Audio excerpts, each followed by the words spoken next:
출애굽기 13장. 주님께서 모세에게 말씀하셨다. 이스라엘 자손 가운데서 태를 제일 먼저 열고 나온 것, 곧 처음 난 것은 모두 거룩하게 구별하여 나에게 바쳐라. 사람이든지 짐승이든지 처음 난 것은 모두 나의 것이다. 모세가 백성에게 선포하였다. 당신들은 이집트에서 곧 당신들이 종살이하던 집에서 나온 이 날을 기억하십시오.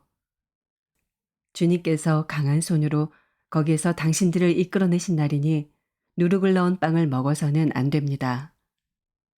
첫째 달인 아비벌의 오늘 당신들이 이집트를 떠났습니다. 주님께서 당신들의 조상에게 주신다고 맹세하신 젖과 꿀이 흐르는 땅, 곧 가나안 사람과 헷 사람과 아모리 사람과 히윗 사람과 여부스 사람의 땅에 이르게 하시거든 당신들은 이 달에 다음과 같은 예식을 지키십시오. 당신들은 이래 동안 누룩을 넣지 않은 빵을 먹어야 하며 이른 날에는 주님의 절기를 지키십시오. 이래 동안 당신들은 누룩을 넣지 않은 빵을 먹어야 하며 당신들 영토 안에서 누룩을 넣은 빵이나 누룩이 보여서는 안 됩니다. 그날에 당신들은 당신들 아들 딸들에게 이 예식은 내가 이집트에서 나올 때 주님께서 나에게 해주신 일을 기억하고 지키는 것이다 하고 설명하여 주십시오.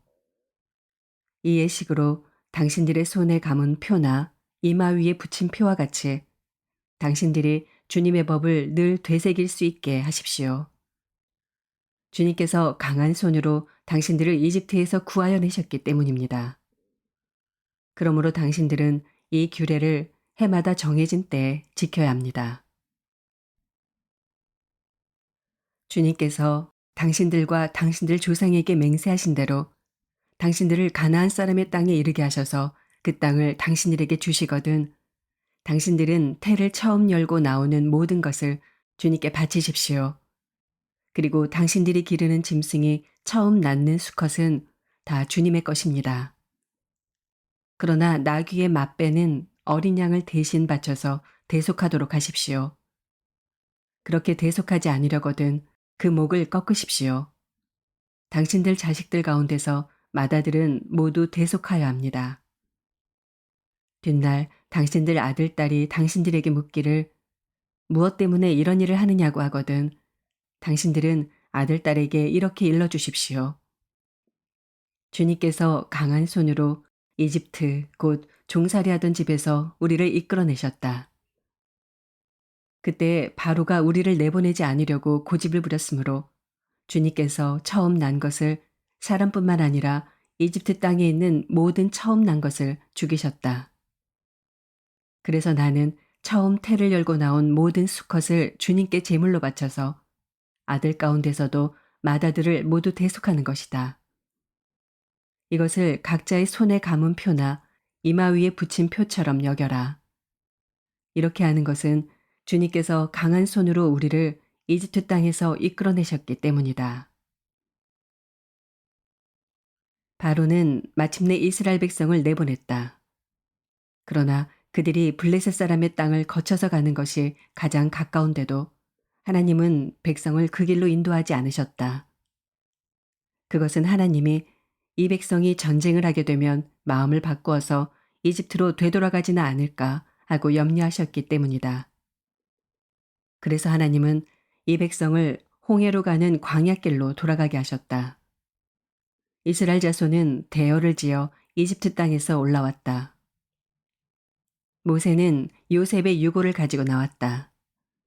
요셉이 이스라엘 자손에게 엄숙히 맹세까지 하게 하며 하나님이 틀림없이 너희를 찾아오실 터이니 그때 너희는 여기에서 나의 유고를 가지고 나가거라 하고 말하였기 때문이다. 그들은 숲곳을 떠나 광야 끝에 있는 에담에 장막을 쳤다. 주님께서는 그들이 밤낮으로 행군할 수 있도록 낮에는 구름 기둥으로 앞서가시며 길을 인도하시고 밤에는 불 기둥으로 앞길을 비추어 주셨다. 낮에는 구름 기둥, 밤에는 불 기둥이 그 백성 앞을 떠나지 않았다.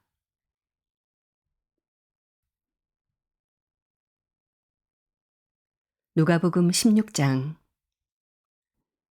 예수께서 제자들에게도 말씀하셨다. 어떤 부자가 있었는데 그는 청지기 하나를 두었다. 그는 이 청지기가 자기 재산을 낭비한다고 하는 소문을 듣고서 그를 불러놓고 말하였다. 자네를 두고 말하는 것이 들리는데 어찌 된 일인가? 자네가 맡아보던 청지기를 정리하게. 이제부터 자네는 그 일을 볼 수 없네. 그러자 그 청지기는 속으로 말하였다. 주인이 내게서 청지기 직분을 빼앗으려 하니 어떻게 하면 좋을까? 땅을 파자니 힘이 없고 빌어먹자니 낯이 부끄럽구나. 옳지. 내가 무엇을 해야 할지 알겠다. 내가 청지기의 자리에서 떨려날 때 사람들이 나를 자기네 집으로 맞아들이도록 조치해 놓아야지. 그래서 그는 자기 주인에게 빚진 사람들을 하나씩 불러다가 첫째 사람에게 당신이 내 주인에게 진 빚이 얼마요? 하고 물었다. 그 사람이 기름 100마리요 하고 대답하니 청지기는 그에게 자, 이것이 당신의 빚 문서요. 어서 앉아서 50마리라고 적으시오 하고 말하였다. 그리고 다른 사람에게 묻기를 당신의 빚은 얼마요? 하였다. 그 사람이 밀 100섬이요 하고 대답하니 청지기가 그에게 말하기를 자, 이것이 당신의 빚 문서요. 받아서 80섬이라고 적으시오 하였다. 주인은 그 불의한 청지기를 칭찬하였다. 그가 슬기롭게 대처하였기 때문이다. 이 세상의 자녀들이 자기네끼리 거래하는 데는 빛의 자녀들보다 더 슬기롭다. 그러므로 내가 너희에게 말한다. 불의한 재물로 친구를 사귀어라. 그래서 그 재물이 없어질 때 그들이 너희를 영원한 처소로 맞아들이게 하여라. 지극히 작은 일에 충실한 사람은 큰 일에도 충실하고 지극히 작은 일에 불의한 사람은 큰 일에도 불의하다. 너희가 불의한 재물에 충실하지 못하였으면 누가 너희에게 참된 것을 맡기겠느냐? 또 너희가 남의 것에 충실하지 못하였으면 누가 너희에게 너희의 몫인들 내주겠느냐? 한 종이 두 주인을 섬기지 못한다. 그가 한쪽을 미워하고 다른 쪽을 사랑하거나 한쪽을 떠받들고 다른 쪽을 업신여길 것이다. 너희는 하나님과 재물을 함께 섬길 수 없다. 돈을 좋아하는 바리새파 사람들이 이 모든 말씀을 듣고 나서 예수를 비웃었다. 그래서 예수께서 그들에게 말씀하셨다. 너희는 사람들 앞에서 스스로 의롭다고 하는 자들이다. 그러나 하나님께서는 너희의 마음을 아신다. 사람들이 높이 평가하는 그러한 것은 하나님이 보시기에 혐오스러운 것이다. 율법과 예언자는 요한의 때까지다. 그 뒤로부터는 하나님 나라가 기쁜 소식으로 전파되고 있으며 모두 거기에 억지로 밀고 들어간다. 율법에서 한 획이 빠지는 것보다 하늘과 땅이 없어지는 것이 더 쉽다. 자기 아내를 버리고 다른 여자에게 장가드는 사람은 간음하는 것이며 남편에게서 버림받은 여자에게 장가드는 사람도 간음하는 것이다. 어떤 부자가 있었는데 그는 자색 옷과 고운 베옷을 입고 날마다 즐겁고 호화롭게 살았다. 그런데 그 집 대문 앞에는 나사로라 하는 거지 하나가 헌데투성이 몸으로 누워서 그 부자의 상에서 떨어지는 부스러기로 배를 채우려고 하였다. 개들까지도 와서 그의 헌대를 핥았다. 그러다가 그 거지는 죽어서 천사들에게 이끌려가서 아브라함의 품에 안기었고 그 부자도 죽어서 묻히었다. 부자가 지옥에서 고통을 당하다가 눈을 들어서 보니 멀리 아브라함이 보이고 그의 품에 나사로가 있었다. 그래서 그가 소리를 질러 말하기를 아브라함 조상님, 나를 불쌍히 여겨 주십시오. 나사로를 보내서 그 손가락 끝에 물을 찍어서 내 혀를 시원하게 하도록 하여 주십시오. 나는 이 불 속에서 몹시 고통을 당하고 있습니다. 하였다. 그러나 아브라함이 말하였다. 얘야, 되돌아보아라. 내가 살아있을 동안에 너는 온갖 호사를 다 누렸지만 나사로는 온갖 괴로움을 다 겪었다. 그래서 그는 지금 여기서 위로를 받고 너는 고통을 받는다. 그뿐만 아니라 우리와 너희 사이에는 큰 구렁텅이가 가로놓여 있어서 여기에서 너희에게로 건너가고자 해도 갈 수 없고 거기에서 우리에게로 건너올 수도 없다. 부자가 말하였다. 조상님, 소원입니다. 그를 내 아버지 집으로 보내주십시오. 나는 형제가 5이나 있습니다. 제발 나사로가 가서 그들에게 경고하여 그들만은 고통받는 이곳에 오지 않게 하여 주십시오. 그러나 아브라함이 말하였다. 그들에게는 모세와 예언자들이 있으니 그들의 말을 들어야 한다. 부자는 대답하였다. 아닙니다. 아브라함 조상님, 죽은 사람들 가운데서 누가 살아나서 그들에게로 가야만 그들이 회개할 것입니다. 아브라함이 그에게 대답하였다. 그들이 모세와 예언자들의 말을 듣지 않는다면 죽은 사람들 가운데서 누가 살아난다고 해도 그들은 믿지 않을 것이다.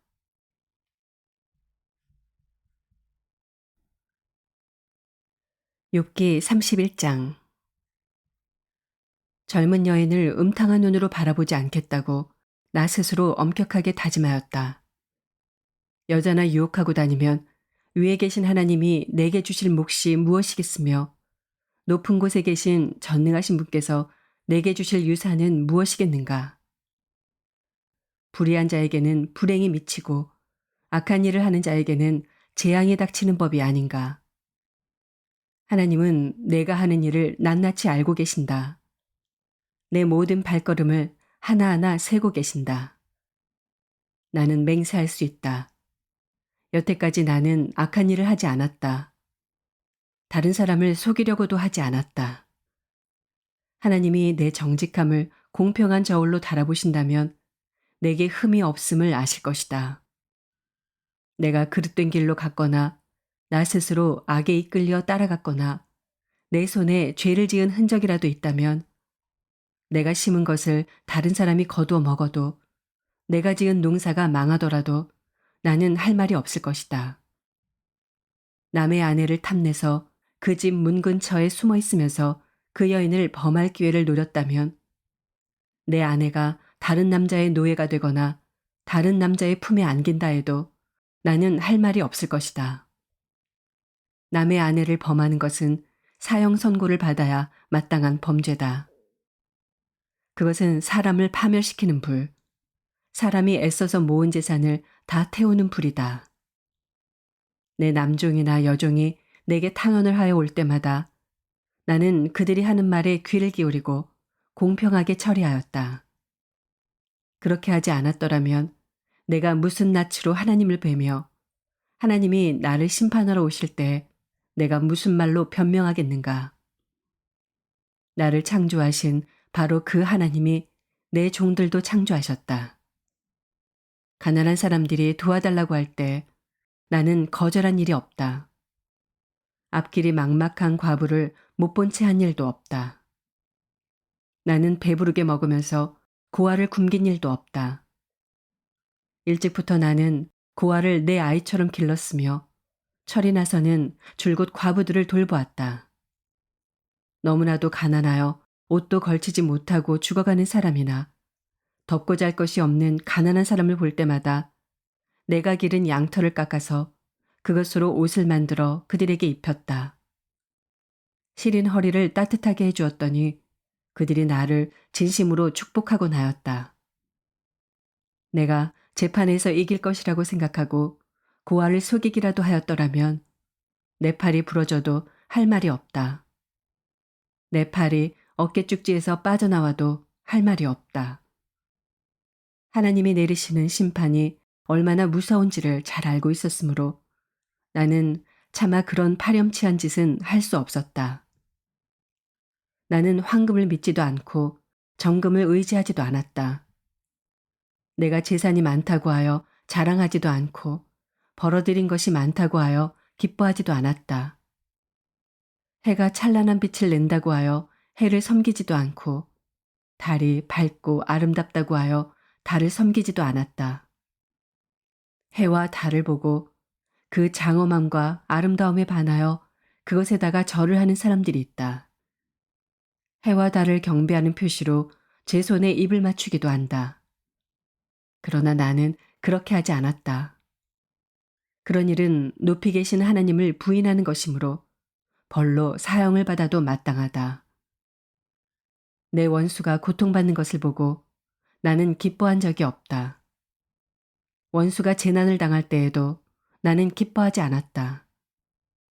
나는 결코 원수들이 죽기를 바라는 기도를 하여 죄를 범한 적이 없다.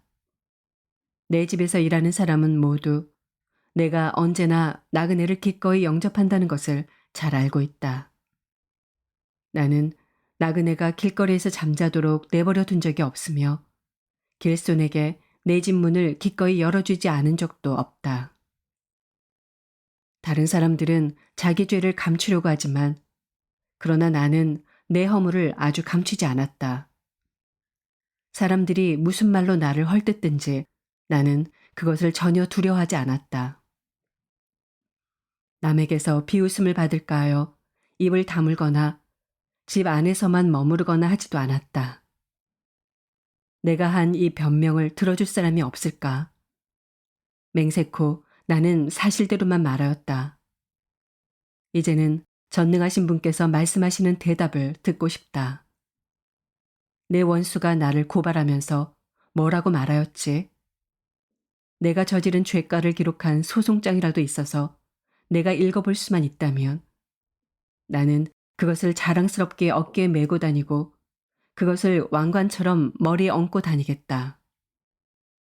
나는 내가 한 모든 일을 그분께 낱낱이 말씀드리고 나서 그분 앞에 떳떳이 서겠다.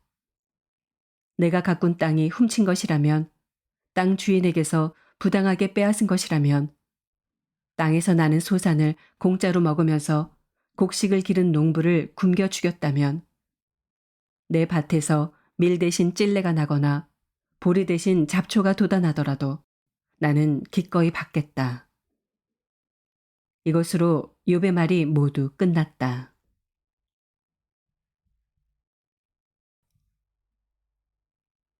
고린도 후서 1장. 하나님의 뜻으로 그리스도 예수의 사도가 된 나 바울과 형제 디모데가 고린도에 있는 하나님의 교회와 온 아가야에 있는 모든 성도에게 이 편지를 씁니다. 우리 아버지 하나님과 주 예수 그리스도께서 내려주시는 은혜와 평화가 여러분에게 있기를 빕니다. 우리 주 예수 그리스도의 아버지이신 하나님을 찬양합시다. 그는 자비로우신 아버지시요 온갖 위로를 주시는 하나님이시요 온갖 환난 가운데에서 우리를 위로하여 주시는 분이십니다. 따라서 우리가 하나님께 받는 그 위로로 우리도 온갖 환난을 당하는 사람들을 위로할 수 있습니다. 그리스도의 고난이 우리에게 넘치는 것과 같이 그리스도로 말미암아 우리의 위로도 또한 넘칩니다. 우리가 환난을 당하는 것도 여러분이 위로와 구원을 받게 하려는 것이며 우리가 위로를 받는 것도 여러분이 위로를 받게 하려는 것입니다. 여러분은 이 위로로 우리가 당하는 것과 똑같은 고난을 견뎌냅니다. 우리가 여러분에게 거는 희망은 든든합니다. 여러분이 고난에 동참하는 것과 같이 위로에도 동참하고 있음을 우리는 알고 있습니다. 형제자매 여러분, 우리가 아시아에서 당한 환난을 여러분이 알기를 바랍니다. 우리는 힘에 겹게 너무 짓눌려서 마침내 살 희망마저 잃을 지경에 이르렀습니다. 우리는 이미 죽음을 선고받은 몸이라고 느꼈습니다. 그렇게 된 것은 우리 자신을 의지하지 않고 죽은 사람을 살리시는 하나님을 의지하게 하기 위함이었습니다. 하나님께서는 이렇게 위험한 죽음의 고비에서 우리를 건져주셨고 지금도 건져주십니다. 또 앞으로도 건져주시리라는 희망을 우리는 하나님께 두었습니다. 여러분도 기도로 우리에게 협력하여 주십시오.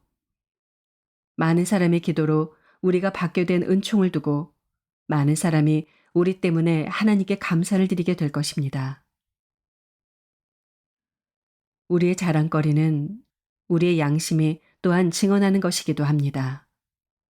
그것은 곧 우리가 세상에서 처신할 때, 특히 여러분을 상대로 처신할 때 하나님께서 주신 순박함과 진실함으로 행하고 세상의 지혜로 행하지 않고 하나님의 은혜로 행하였다는 사실입니다.